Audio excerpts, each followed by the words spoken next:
Balochistan home department کی حالیہ report کے مطابق صوبے میں 78,000 انٹیلیجنس بیسڈ آپریشنز کیے گئے. صرف 2025 میں جو ٹوٹل انٹیلیجنس بیسڈ آپریشنز ہوئے ہیں، جن کو ہم IBOs کہتے ہیں، وہ 78,000 آپریشنز ہوئے، 78,000. ان کارروائیوں کے دوران 707 دہشت گرد ہلاک اور 202 سیکیورٹی اہلکار شہید ہوئے. اسی دوران دہشت گردانہ واقعات میں 280 شہری بھی جان کی بازی ہار گئے. Additional chief secretary home Balochistan Hamza Shafqat کے مطابق گزشتہ سال کے مقابلے میں سیکیورٹی فورسز پر حملے کم ہوئے ہیں، کیونکہ حکمت عملی بہتر ہوئی اور اداروں کے درمیان ہم آہنگی بڑھ گئی ہے. تاہم دہشت گرد اب زیادہ تر شہریوں کو نشانہ بنانے پر توجہ مرکوز کر رہے ہیں.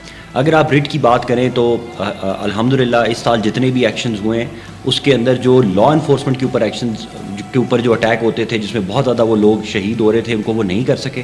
اسی لیے FAH والوں نے اپنی اسٹریٹجی چینج کی اور انہوں نے سویلینز کو مارنا شروع کیا. ملک گیر سطح پر DG ISPR کے مطابق 62,113 انسداد دہشت گردی آپریشنز کیے گئے، جو یومیہ اوسطاً 208 آپریشنز بنتے ہیں. اسی سال کے دوران پاکستان میں 4,373 دہشت گردانہ واقعات رپورٹ ہوئے، جس میں 1,667 دہشت گرد ہلاک اور 1,073 افراد شہید ہوئے. ان شہادتوں میں 584 فوجی، 133 قانون نافذ کرنے والے اہلکار اور 356 شہری شامل ہیں. خیبر پختونخوا میں سب سے زیادہ ہلاکتیں ہوئی، جبکہ بلوچستان میں سب سے زیادہ آپریشنز ہوئے. سال کی سب سے بڑی کامیابی امریکی محکمہ خارجہ کی جانب سے بلوچ لبریشن آرمی کو دہشت گرد تنظیم قرار دینا تھی. لیکن اس سال کی جو سب سے بڑی ہماری نان کائنیٹک اور سب کائنیٹک ڈومین میں سب سے بڑی کامیابی ہے، وہ یہ ہے کہ امریکن اسٹیٹ ڈپارٹمنٹ نے، US اسٹیٹ ڈپارٹمنٹ نے 11 اگست کو BLA کو اور مجید بریگیڈ کو FTO ڈکلیئر کر دیا، یعنی کہ فورن ٹیررسٹ آرگنائزیشن ڈکلیئر کر دیا. حمزہ شفقات نے کہا کہ بیرون ملک سے پاکستان کے خلاف سرگرم دہشت گردوں کو انٹرپول کے ذریعے بھی پکڑا جائے گا. حران میں سیکیورٹی فورسز نے SHO محمد قاسم کے قتل میں ملوث 3 دہشت گرد گرفتار کیے. ایک گرفتار دہشت گرد نے اعتراف کیا کہ اسے افغانستان میں تربیت دی گئی. میں احمد شاہ ولد سید کشمیر شاہ قوم سید کلیہ سناباد خاران کا رہائشی ہوں. میرا تنظیمی نام ناقب اسکند ہے. میرا تنظیم PLF ہے. نصر اللہ قبدانی عرف کماش سے مجھے خاران کے امن و امان کو خراب کرنے کے احکامات ملتے تھے. نصر اللہ قبدانی عرف کماش کے کہنے پر BOC کی جلسے اور ریڈیو میں دی جاتے تھے.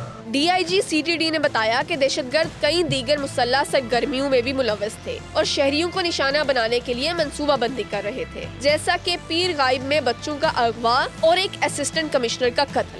نوکنڈی FC ہیڈ کوارٹر پہ جو اٹیک ہوا تھا، اس کی پلاننگ میں اس کا بھائی شامل تھا اور وہ وہاں مارا گیا. اس کے ساتھ ساتھ جو اس کے گروپ کے باقی لوگ ہیں، جس میں ایک صدام ہے، سرفراز ہے جو پولیو ٹیم کی ریکی میں شامل تھا، جو مارنے میں شامل تھا، اور جو قاضی صاحب اغوا ہوئے تھے مسکانے کلات سے، اس کے اندر بھی جو گاڑی یوز ہوئی تھی اور جو انوالو تھے وہ وہی لوگ تھے جس کے ساتھ ہے. آپ دیکھیں کہ پیر غیب میں جو بچے پکنک منانے گئے تھے، ان کو انہوں نے اٹھایا اور وہ اس فیملی سے تعلق رکھتے تھے جو 100 سال سے کوئٹہ کی رہائشی ہے. سملرلی ہمارا ایک اسسٹنٹ کمشنر ہے جس کو انہوں نے شہید کیا، وہ فیملی بھی یہاں پر 100 سال سے زیادہ موجود ہے اور وہ بلوچ فیملی تھی، اس کے باوجود اس کو شہید کیا. ہمارے ایڈیشنل ڈپٹی کمشنر کو شہید کیا، ہمارے ڈپٹی کمشنر کو شہید کیا، جو کہ ہمارے بلوچ آفیسرز ہیں. SHO محمد قاسم کو 17 اکتوبر کو چیک پوسٹ پر فائرنگ کر کے شہید کیا گیا، جبکہ دیگر پولیس اہلکار محفوظ رہے.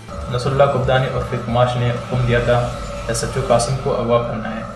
جب ہم نے SHO قاسم کو اغوا کرنے کی کوشش کی تو اس نے مزاحمت کرنا شروع کر دی، جس پر ہمیں اس کو قتل کرنا پڑا. مختصراً بلوچستان میں انسداد دہشت گردی کی کارروائیاں کامیاب رہی ہیں. 78,000 آپریشنز، 707 دہشت گرد ہلاک، 202 سیکیورٹی اہلکار شہید، شہری نشانے پر. دہشت گرد اپنی کارروائیاں بڑھا رہے ہیں. یہ رپورٹ واضح کرتی ہے کہ سیکیورٹی ادارے دہشت گردی کے خلاف مضبوط اور مربوط اقدامات کر رہے ہیں اور بیرونی تعاون حاصل کرنے والے گروہوں کا پیچھا جاری ہے.